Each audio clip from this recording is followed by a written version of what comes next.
Selamat pagi SMA Negeri 13 Semarang. Yang terhormat Bapak Rusmianto, Kepala SMA Negeri 13 Semarang. Yang terhormat Bapak Ibu Guru, karyawan, siswa-siswi SMA Negeri 13 Semarang yang saya banggakan. Mana suaranya? Baik, ini adalah perdana aksi literasi di tahun 2024. Apa yang akan ada di acara ini, mari kita saksikan dari awal sampai akhir. Sebelumnya, kita akan mendengar sambutan dari Bapak Kepala Sekolah. Maka dari itu, Bapak Rusmianto, kami persilakan.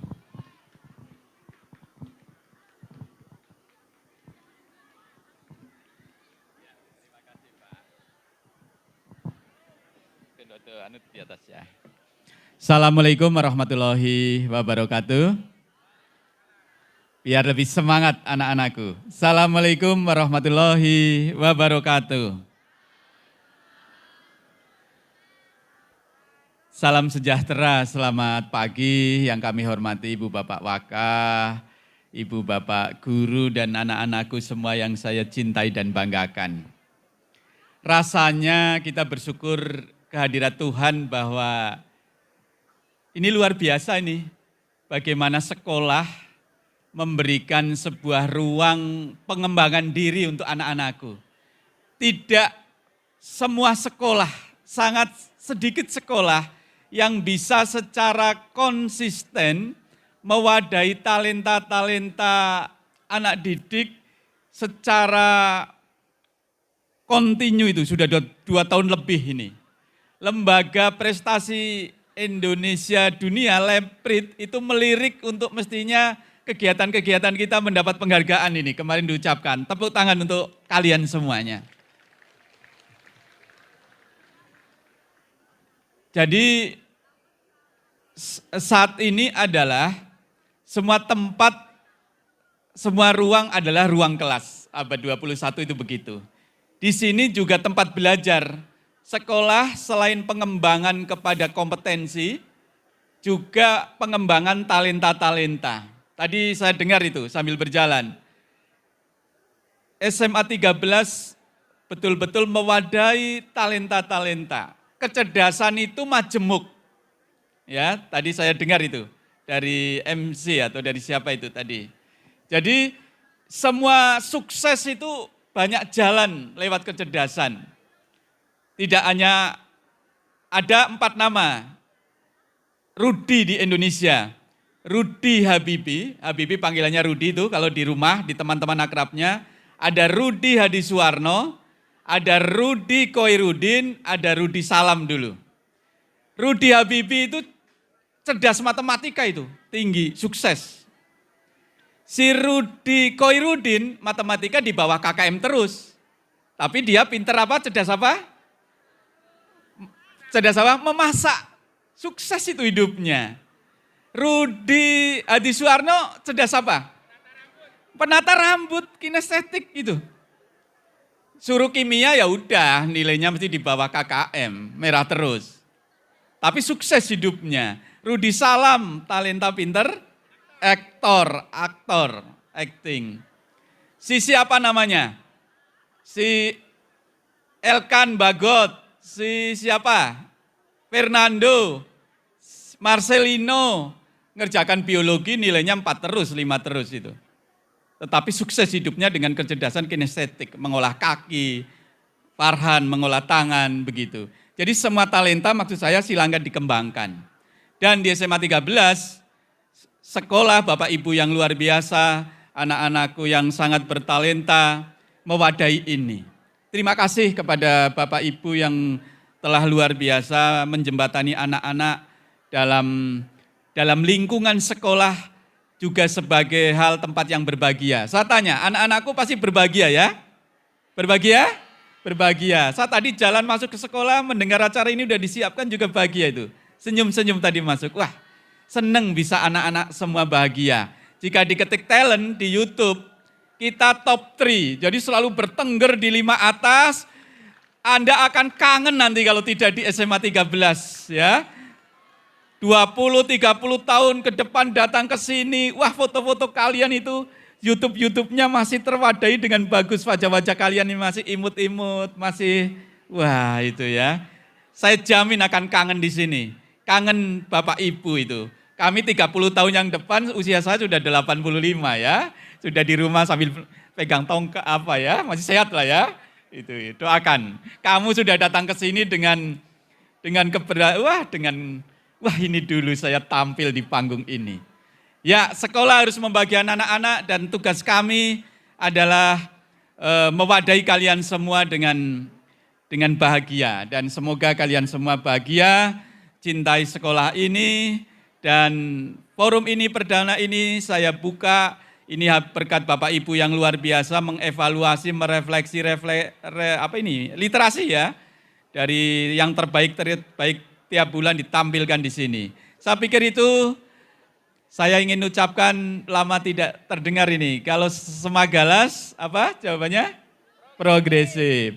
Semagalas, progresif. Wassalamualaikum warahmatullahi wabarakatuh.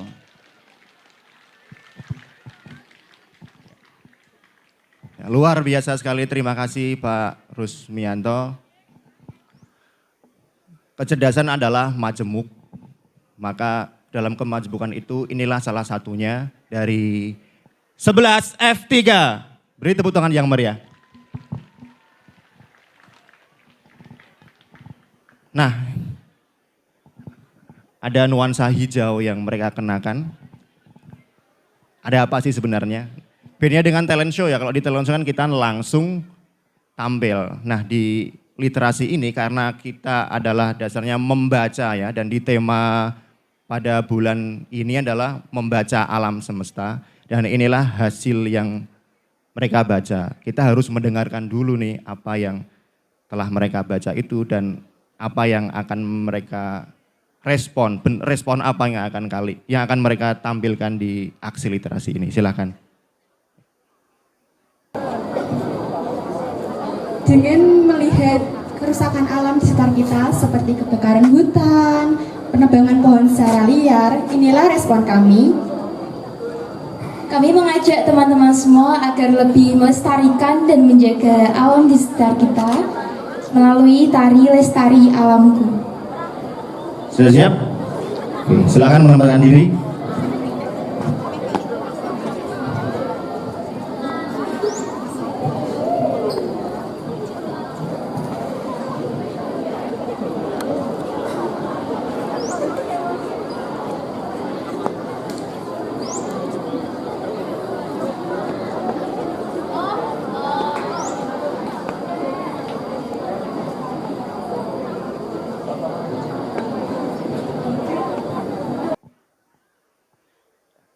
Beri tepuk tangan yang meriah 11 F3.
F3.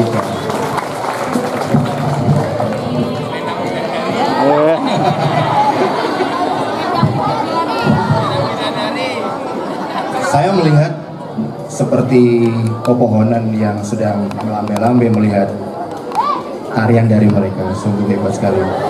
Itu adalah salah satu aksi literasi di F3 ini, dan mari kita lanjutkan untuk aksi setelahnya. Saya panggil Anissa Ramadhani Nasution dari 12 MIPA 4.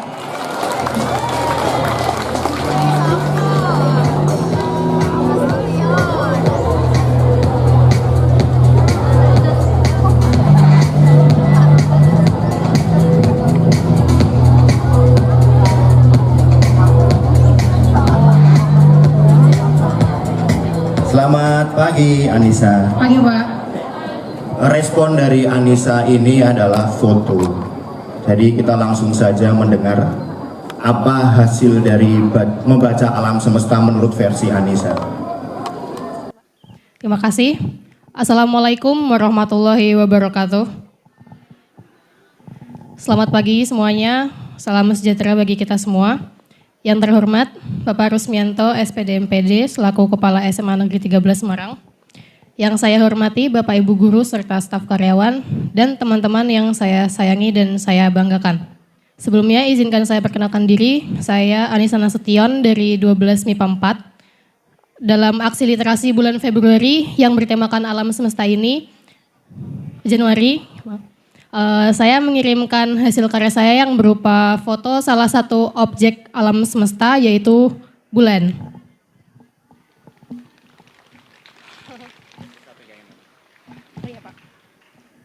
Alasan saya memilih foto ini sebagai aksi literasi saya yaitu untuk mengajak teman-teman semua memahami beberapa fase yang dialami oleh bulan sehingga nanti teman-teman dapat mengetahui fase apa yang sedang dialami oleh bulan dalam malam tertentu. Untuk mendapatkan foto bulan seperti ini, saya membutuhkan suatu instrumen yang biasa digunakan untuk mengamati objek-objek langit yang tidak lain dan tidak bukan adalah teleskop. Dengan cara kerja secara singkat yaitu mengumpulkan cahaya, membentuk detail objek, kemudian memperbesar objek tersebut. Di sini saya membawa 3 foto yang masing-masing akan saya presentasikan fase apa yang sedang terjadi di balik foto tersebut. Jadi, pada foto pertama ini, bulan dalam foto ini sedang mengalami fase waxing gibbous namanya. Jadi, waxing sendiri memiliki arti bahwa bulan tersebut akan terlihat semakin besar dan gibbous itu merujuk pada bentuk bulan yang akan semakin berubah bentuknya dari oval hingga akhirnya menjadi bulat sempurna. Fase waxing gibbous ini sendiri tentunya berbeda dengan fase bulan sabit atau bulan separuh. Ketiga fase tersebut dapat kita lihat jika kita amati dari bentuknya. Untuk fase waxing gibbous seperti ini, itu terjadi ketika lebih dari separuh permukaan bulan yang menghadap ke bumi akan terpapar oleh sinar matahari. Jadi jika teman-teman ingin mengamati bulan ketika sedang fase waxing gibbous seperti ini, teman-teman bisa mulai mengamati langit malam dimulai dari tanggal 16 sampai 24 Februari besok.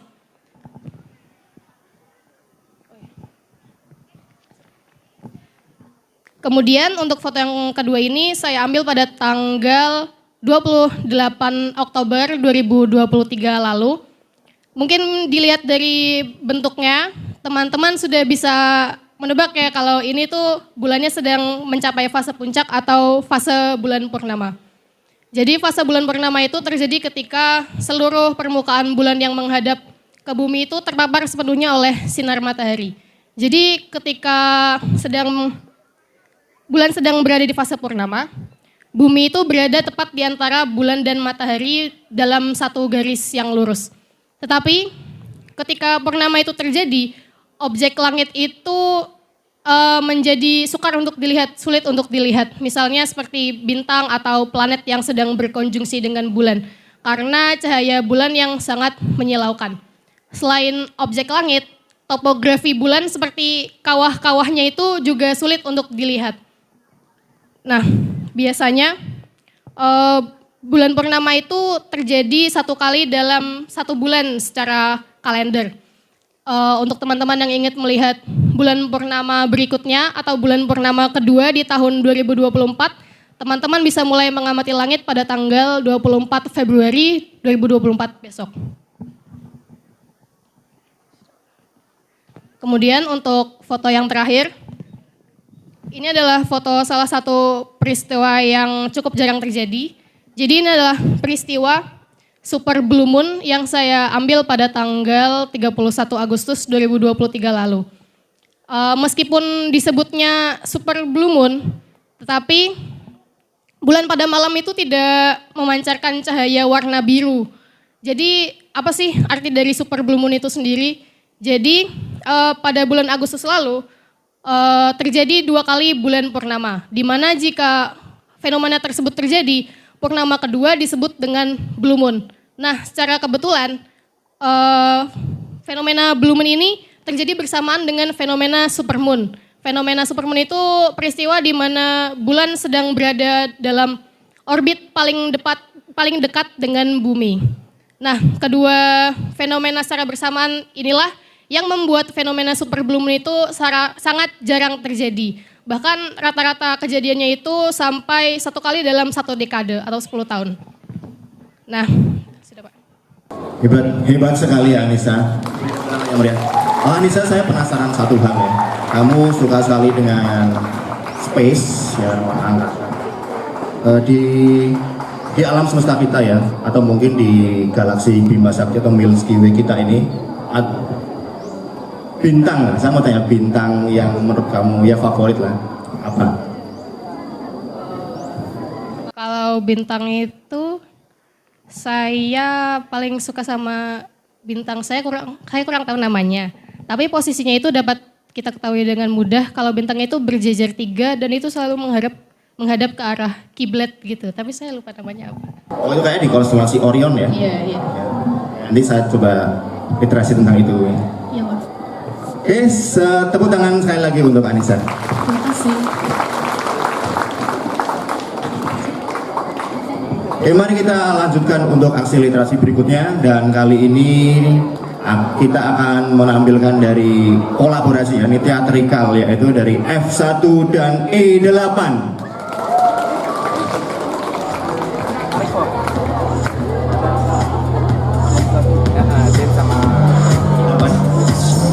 Yang E8 nih? Dia sama polisi gitu.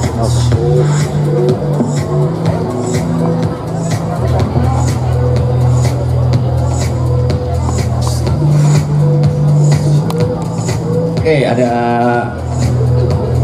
Ola, ada Naila dan Arina.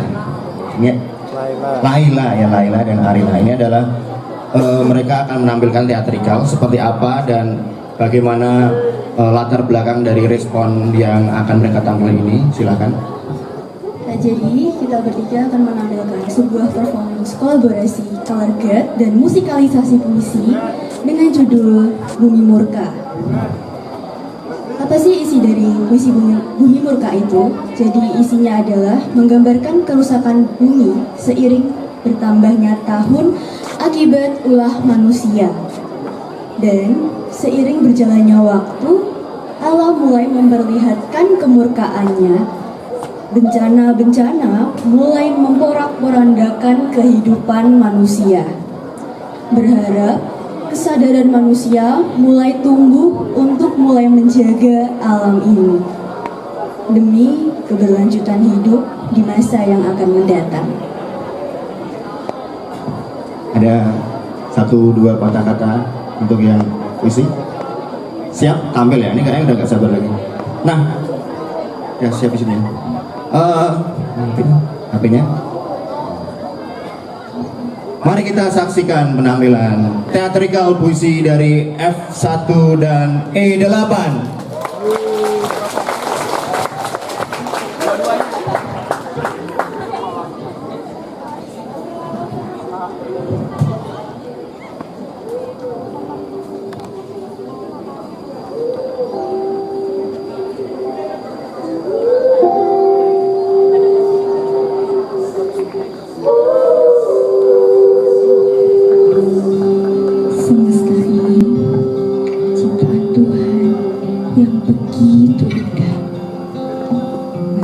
pun tak akan abadi. Namun itu adalah anugerah.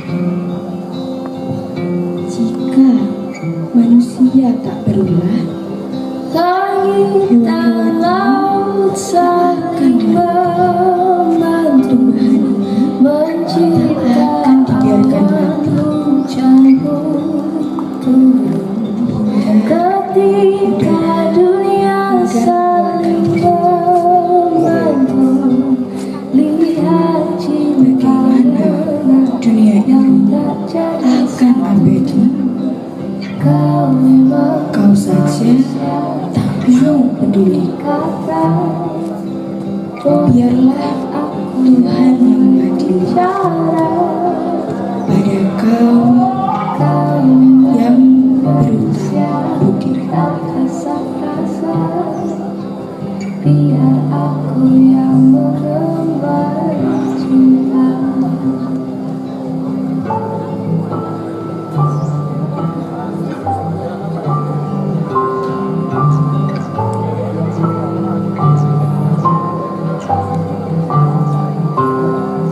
Air yang marah kepada bumi, matahari yang mulai memberanikan diri, angin sudah mulai lepas kendali. Apakah bisa bumi kembali lagi? Ketika ibuku Tak ada yang mustahil. jatuh, Tuhan itu maha adil, mengadili kalian semua yang menghancurkan ciptaannya. Sadarkah kalian semua bahwa Tuhan telah murka, menyuruh alam membalaskan semua, melenyapkan bumi dan seisinya.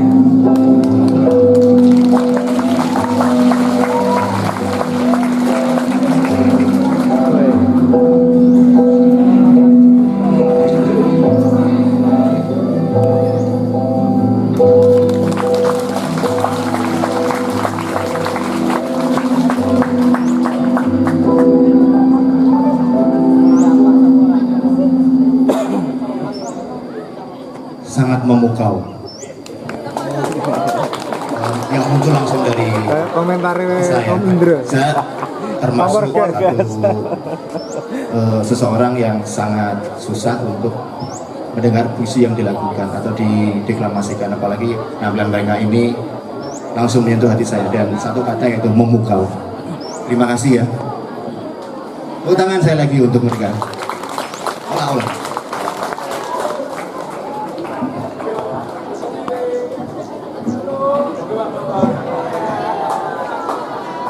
Perlu diketahui ya, untuk aksi literasi di bulan Januari ini ada 6 video yang telah dikirim, 3 resensi, 2 karya tulis ilmiah, 21 cerpen, 25 puisi dan pantun, 32 ilustrasi dan foto, dan ada 98 poster dan infografis. Ini awalan yang baik menurut saya, dan saya harap dengan kalian terus melakukan berliterasi, terus melakukan aksi menulis dan membaca, itu saya yakin kalian akan tetap menjadi bagian dari sejarah ya. Dan tanamkan sejarah itu di SMA Negeri 13 Semarang. Oke, selanjutnya kita sambut Kezia dari 12 MIPA 4.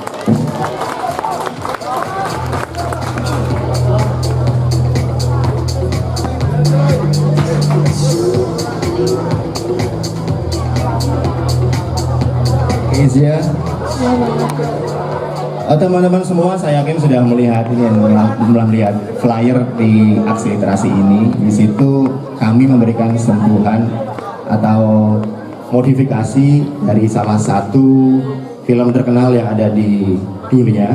Nah, ini adalah salah satu respon yang dibuat oleh Kezia Kezia mengirimkan resensi ini untuk aksi literasi di bulan Februari ini. Maka kita dengarkan langsung film apa sih dan bagaimana menurut Keisha apa yang dia baca dari film itu untuk alam semesta ini. Silakan Kei. Baik Pak Yongki, terima kasih. Halo, selamat pagi semuanya. Yang terhormat Bapak Kepala Sekolah SMA Negeri 13 Semarang, Bapak Rusmianto SPD MPD.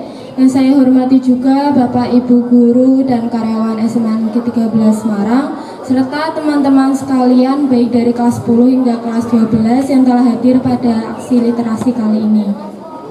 Oke, sebelum memulai mempresentasikan resensi yang telah saya buat, perkenalkan nama saya Kezia Dindrayani dari kelas 12 MIPA 4. Di sini saya diberi kesempatan untuk membacakan resensi yang telah saya buat berjenis resensi film mengenai film bertemakan alam semesta, spesifiknya di bidang luar angkasa yang berjudul Interstellar. Interstellar sendiri merupakan film yang masuk dalam jajaran film populer tentunya yang bertemakan alam semesta khususnya di bidang luar angkasa. Interstellar sendiri lahir dari tangan seorang sutradara dan produser terkenal yaitu Christopher Nolan yang kemarin 2023 juga baru saja menyumbangkan sebuah karya baru yang mungkin kalian juga tahu sering terpampang di pamflet gitu ya yang berjudul Oppenheimer.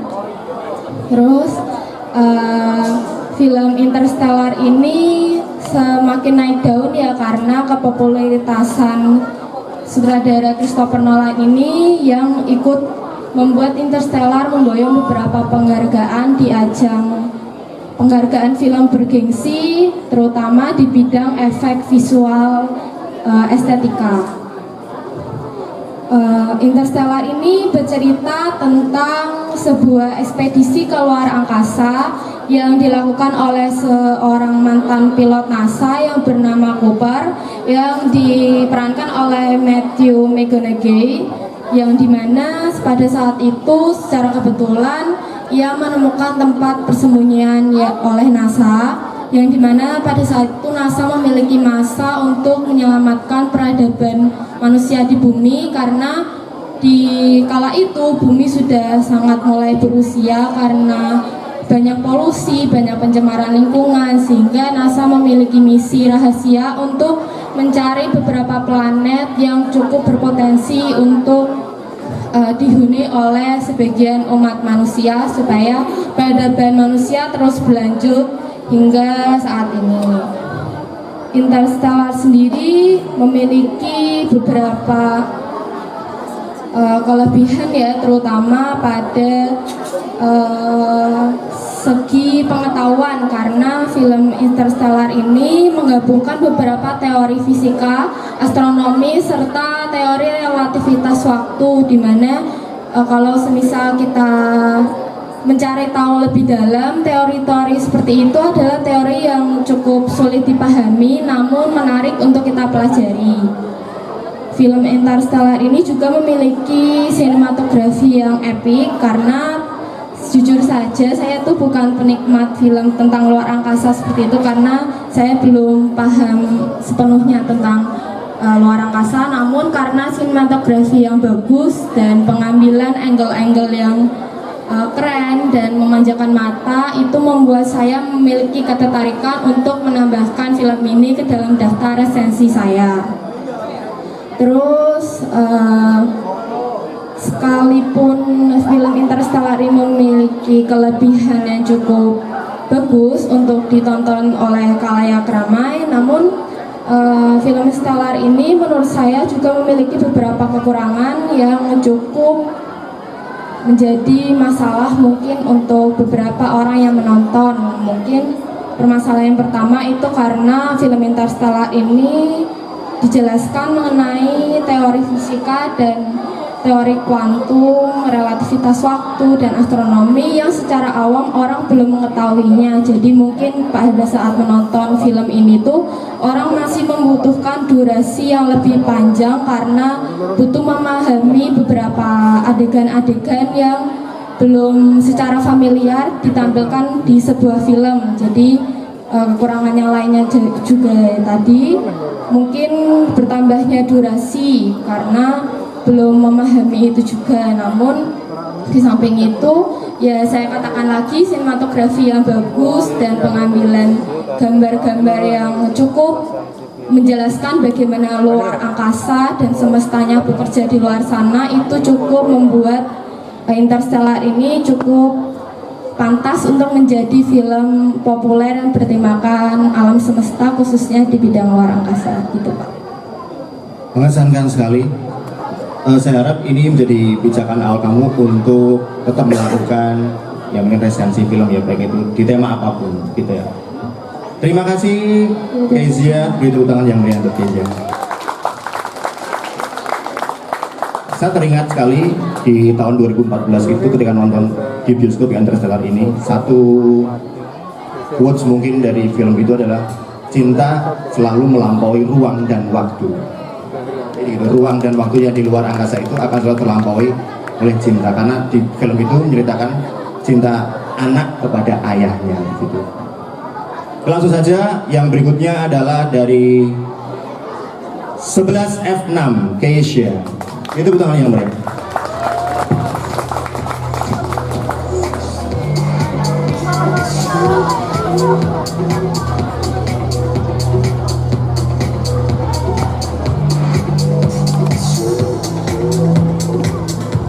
Halo, apa kabar Kei? Halo Pak Yonggi, selamat pagi. Alhamdulillah kabar saya baik nih. Gimana kabar Pak Yonggi? Alhamdulillah baik. Alhamdulillah. Di aksi literasi kali ini kamu memberikan respon cerpen. Nah, Iya betul langsung sekali. saja diceritakan ya. Selamat pagi Bapak Ibu Guru serta teman-teman. Perkenalkan nama saya Keisha Laitita dari kelas 11 F6. Pada kesempatan kali ini saya membawakan cerpen sebagai bentuk respon saya terhadap aksi literasi di bulan Januari. Nah, cerpen ini sendiri menceritakan tentang tokoh utama yaitu Ezio yang dapat berbicara dengan tumbuhan di tengah isu pemanasan global dan perubahan iklim. Kira-kira apa yang terjadi ya? Simak cuplikan cerpen berikut ini. Kalender menunjukkan angka 21 pada bulan Januari 2040. Hari itu adalah hari Sabtu yang cerah. Atmosfer yang sempurna bagi Ezio untuk menamatkan novel Harry Potter kesayangannya. Entah sudah keberapa kalinya ia membaca ulang novel itu. Sudah menjadi rutinitas baginya setiap akhir pekan untuk membaca novel dari pagi hari, lalu menutup harinya dengan bersepeda saat sore hari. Tak terasa, novel keempat yang ia baca pada bulan Januari telah selesai. Ia menutup halaman terakhir dan mengeluarkan sepedanya dari garasi. Kak, Bunda nitip belanjaan dong, mumpung kamu mau keluar, sahut Bunda sambil menyodorkan list belanjaan titipannya. Oke Bun, anything else? Tanyanya memastikan. Sama itu deh, Bunda lagi pengen nasi goreng ujung gang situ. Tapi nunggu kakak pulang dari tempat biasanya ya Bun? Jawabnya, bersiap untuk mengayuh sepedanya. Seperti biasanya, jalanan sangat padat sore itu. Namun, Ezio sudah terbiasa. Ia mampu menyalip deretan mobil dengan lincah. Masa bodoh dengan klakson-klakson berisik yang menusuk kupingnya. Sejurus kemudian, Ezio telah sampai di tempat biasanya. Tempat itu adalah satu-satunya pohon yang tersisa di kota Z. Pohon rindang setinggi 10 meter dengan dedaunan lebat. Di tempat itulah, Ezio dapat merasakan ketenangan di tengah hiruk-pikuk masyarakat perkotaan. Memprihatinkan sekali sebetulnya, karena suara kicauan burung telah digantikan oleh suara knalpot kendaraan. Pepohonan dialihfungsikan menjadi pabrik-pabrik dan lahan industri. Tak ada lagi angin sejuk yang menemaninya seperti saat usianya 4 tahun. Sudah 13 tahun berlalu sejak saat itu.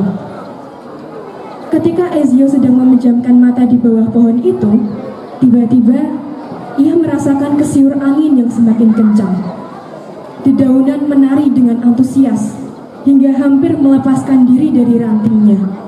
Sayup-sayup terdengar suara asing dan berat yang bersumber dari pohon raksasa itu.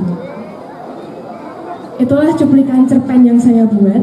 Jadi cerpen ini sebenarnya merepresentasikan Gen Z, yaitu kita-kita semua, yang biasanya itu melakukan hal kecil yang tidak kita sadari dapat berdampak pada alam. Contohnya membuang sampah sembarangan. Membuang sampah sembarangan tidak kita sadari, mungkin 1 tahun, 2 tahun tidak akan terasa dampaknya. Tapi bagaimana dengan 10 tahun, bahkan 20 tahun kemudian? Nah, kemudian adalah pohon, satu-satunya pohon yang tersisa di kota Z ini merepresentasikan gambaran masa depan, yaitu dampak dari ulah yang akan kita lakukan. Jadi sebagai generasi muda kita seharusnya menyadari bahwa hal-hal kecil yang kita lakukan itu berdampak besar bagi alam dan dalam jangka panjang. Sekian dari saya, terima kasih. Tepuk tangan yang meriah untuk Keisha. Oke, sebentar Kei. Saya teringat sekali ya, dulu waktu sekolah itu teringat dengan ini karya sastra itu Dulce et Utile itu. Nah, ini muncul di sini, memberikan hiburan dan memberikan manfaat. Sekali lagi terima kasih untuk Keisha atas responnya aksi literasi ini. Tepuk tangan yang meriah untuk Keisha. Kita sampai di penampilan yang terakhir, kita sambut saja dari E2 ya. Ini silakan E2. Tepuk tangan yang meriah untuk E2.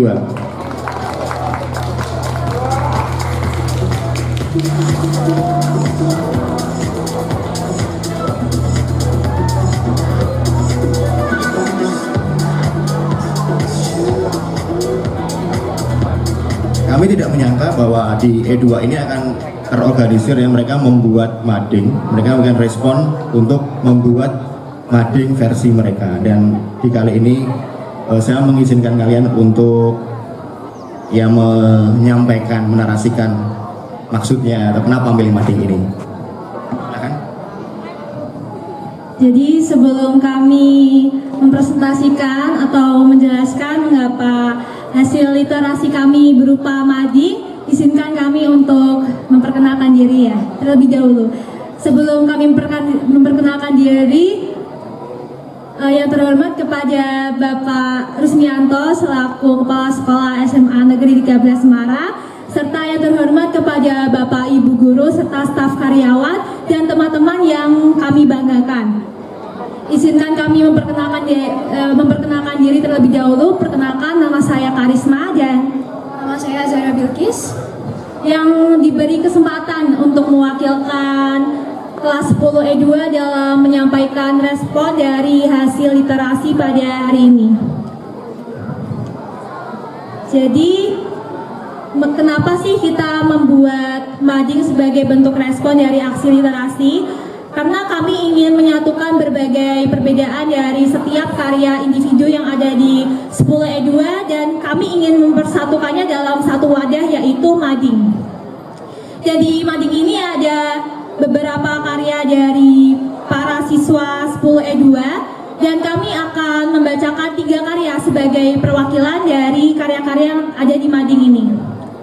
Karya pertama saya akan membacakan karya Devika yang berupa komik, salah satu teman kami sebagai perwakilan dari karya-karya yang ada di mading ini. Jadi komik dari Devika ini menceritakan bahwa ada seorang perempuan yang sedang mendaki gunung. Nah, saat mendaki gunung kan pasti lelah sekali ya. Tapi saat sudah ada di gunung, seorang perempuan ini merasa senang sekali karena ia bisa melihat pemandangan yang sungguh luar biasa dari gunung, dari atas gunung. Dan Karya yang kedua dari teman kami Salsa berupa puisi yang berjudul Sempurna Tanpa Batas. Itu dia, buatan dari Sang Pencipta. Ku terpaku memandanginya dan tanpa ragu ku memujanya. Gunung yang menjulang tinggi, lautan yang bebas tanpa batas. Ku mengagumi lalu bersaksi betapa indahnya alam di negeri ini. Jagalah alamku, cantiklah alamku, dan suburlah alam itu. nah, setelah pembacaan puisi, kami akan membacakan karya dari teman kami Rido berupa pantun ya. Jalan-jalan ke Jakarta, pulangnya beli nastar, enak dipandang dengan sekitar. Nah, harapannya apa sih? Harapan apa yang kita inginkan ketika kita ini mempersatukan berbagai karya dari kelas 10 E2 dalam bentuk mading? Harapan kedepannya semoga kelas 10 E2 ini makin rajin berliterasi dan juga bisa menuangkan karya-karyanya dalam literasi. Dan gak hanya kelas 10 E2 juga, tapi bisa siswa-siswi semua SMA Negeri 13 Semarang ini agar bisa mensukseskan program sekolah literasi. Nah, sekian presentasi pemaparan kami mengenai respon literasi yang telah diadakan. Sekian. Assalamualaikum warahmatullahi wabarakatuh. Waalaikumsalam warahmatullahi wabarakatuh. Terima kasih, beri tepuk tangan lagi yang meriah untuk E2. E2 sampai E1, saya kalau bayangin di bawah itu E1, ternyata E2. Ya, boleh kembali ke tempat. Sampai kita di penghujung aksi literasi bulan ini, saya ada satu hadiah buku novel. Ini akan saya berikan untuk yang bisa jawab pertanyaan saya. Guru boleh ikut, siswa boleh ikut. Oke, ini saya ada satu. Siapakah aku? Aku adalah salah satu tokoh dalam novel, seorang perempuan. Aku memiliki 4 saudara. Ketiga saudaraku semuanya memiliki paras yang rupawan. Siapakah aku? Ada yang bisa menebak nggak? Maju aja langsung kalau bisa. Kalau nggak ada, ya simpan lagi. 5 aksi literasi atau 6 ke 6 aksi literasi ini ada apa aja? Ya, siapa yang berani menyebutkan? Maju aja langsung. Apa aja di aksi literasi di bulan ini? Jadi aksi literasi yang ada di bulan ini tuh ada puisi, teatrikal, cerpen, resensi film, mading, dan foto. Ya benar sekali, ini hadiahnya. Namanya? Evika dari E2. Oke, beri tepuk tangannya ya. Sampailah kita ke penghujung acara. Sampai jumpa di aksi literasi bulan berikutnya. Aksi literasi bulan ini semagalah berliterasi, semua bisa berkarya. Sampai jumpa. Wassalamualaikum warahmatullahi wabarakatuh. Aksi literasi pada hari ini luar biasa. Anak-anak begitu merespon kegiatan literasi dengan sangat beragam dengan tema alam semesta. Ada yang karya ilmiah, kemudian puisi, tarian, kemudian mading, dan sebagainya. Itu mewujudkan bahwa mereka punya berbagai kecerdasan yang majemuk yang mengejawantahkan literasi ini dalam berbagai bentuk diferensiasi produk. Gitu. Sesuatu yang membanggakan. Kita bisa mewadahi anak-anak untuk berekspresi, beruang karya. Jadi sebuah wadah yang sangat melejitkan potensi mereka, mengiringi mereka menapaki masa depan.